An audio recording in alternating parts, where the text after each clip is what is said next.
Welcome. Welcome to Life After Work. I'm your host, Dr. Clark Gaither. Life After Work is the source, the tool, the solution for redesigning and transforming your life when your life's work, for whatever reason, has come to its end. In the last video, part 1 of the Departure Lounge, I described for you the dismal parallels between the departure lounge at the airport and the departure lounge that some people tend to gravitate toward when their life's work has come to an end. It becomes a waiting place where too many people seem to exist but fail to live. One of my colleagues referred to this waking nightmare as the Twilight Zone. Departure lounge, Twilight Zone, you decide. There have been numerous TV shows and series and even movies on the theme of what happens to people after they retire or stop working. Some are tragic, some are hilarious. I remember one such series that aired on PBS from 1990 to 1994. It was a British sitcom entitled Waiting for God. The show was about two residents of a retirement home who struck an alliance with one another to challenge the home's oppressive management. One resident was a retired and angry female photojournalist, and the other was a retired male accountant who constantly encouraged her. Hilarity ensued. At the end of the Departure Lounge Part 1, I announced that the Departure Lounge does not need to be some dull, boring, dismal anteroom where you wait to die. It can be a wonderful place of inspiration, interest, creativity, purpose, and fulfillment. A place where you feel free to make decisions on your own behalf and in your own best interest toward a more vibrant and fully elaborated version of you.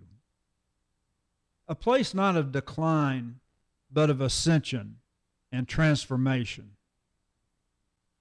To get you out of the departure lounge to that place, one must first acknowledge the not so obvious.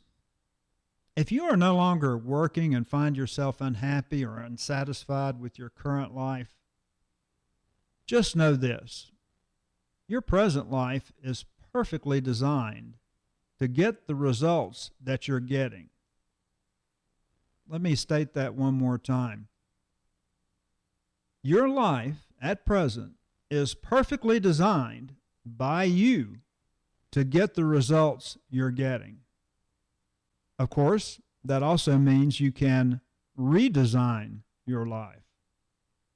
What I'm about to say sounds a bit trite, I realize that, but it is nonetheless absolutely true. If you want some things to change, you're going to have to change some things. A more meaningful life after work requires some simple self-questioning.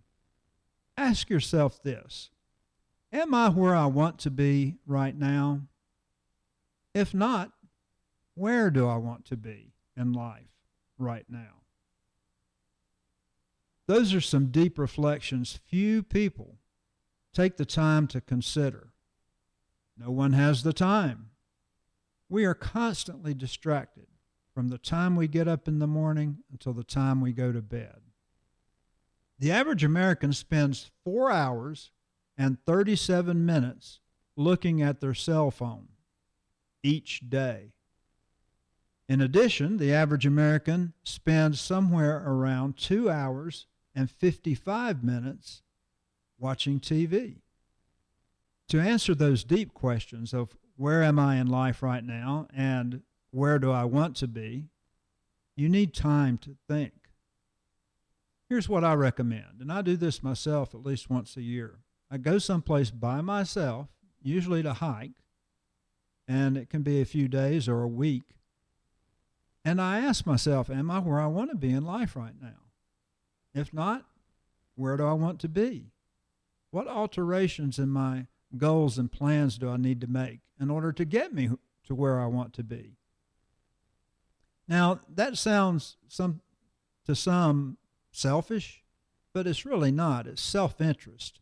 Being the best you want to be, the best you desire to be, is not selfishness. That's self-interest. So give yourself some space. Go someplace by yourself for a day or two, 3, maybe even a week. And if somebody wants to come along, that's fine, but just make sure they give you the space to be by yourself to do some deep thinking. Am I where I want to be in life right now? If not, where do I want to be? If you know where you are and you know where you want to be, you can take some steps to get you there. If you don't know where you want to be, then you are essentially directionless. There are no favorable winds to a ship without a bearing. You must have some sense of direction. Ask yourself, what would I like to be doing that's different right now? What new thing would I like to try? What is the one thing I've been putting off for hundreds of tomorrows, yet have never accomplished or never even tried? When I make suggestions like that, I can get some real pushback from folks who've been in the departure lounge a bit too long. The objections I hear are similar and often repeated. Objections such as, I don't have the right amount of drive to change. I can't find the motivation to change. I don't have the right skill set to make those needed changes.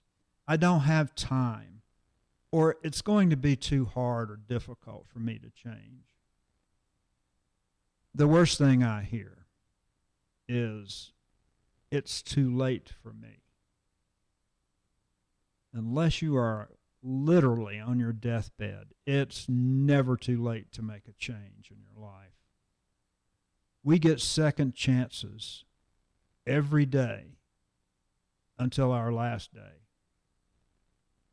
If you want to change your life for the better and find it difficult to change, if you feel stuck or lack even an interest to change, these are just feelings, and they are not permanent. Ultimately, feelings are choices, and you are free to choose to feel differently.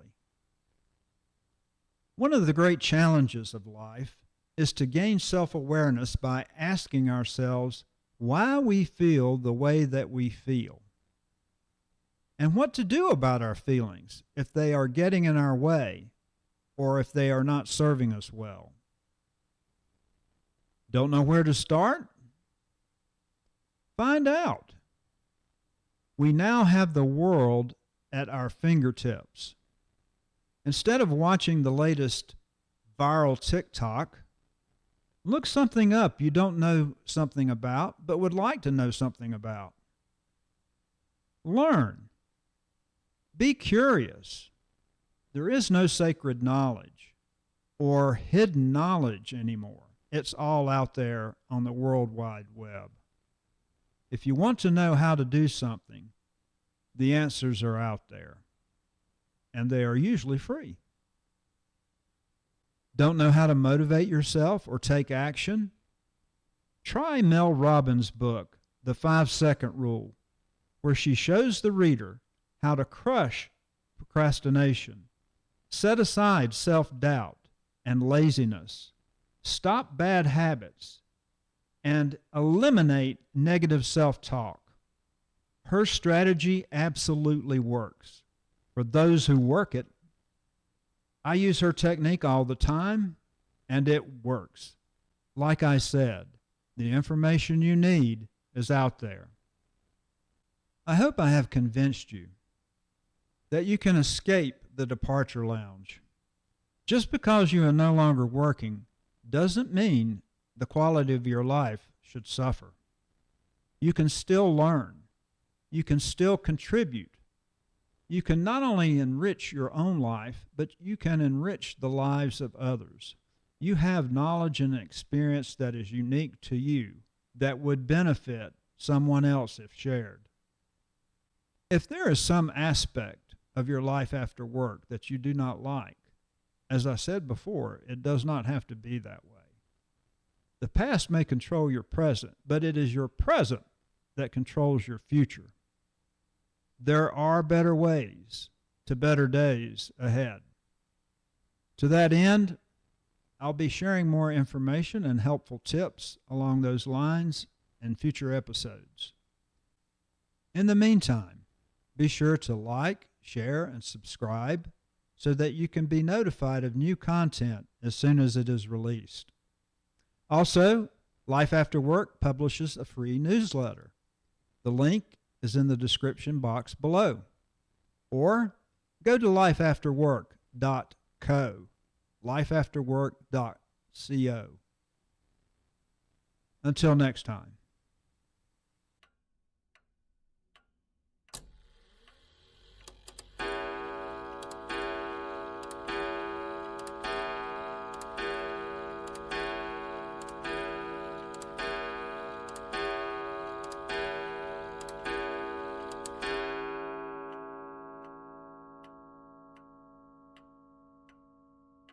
In the meantime, be sure to like, share, and describe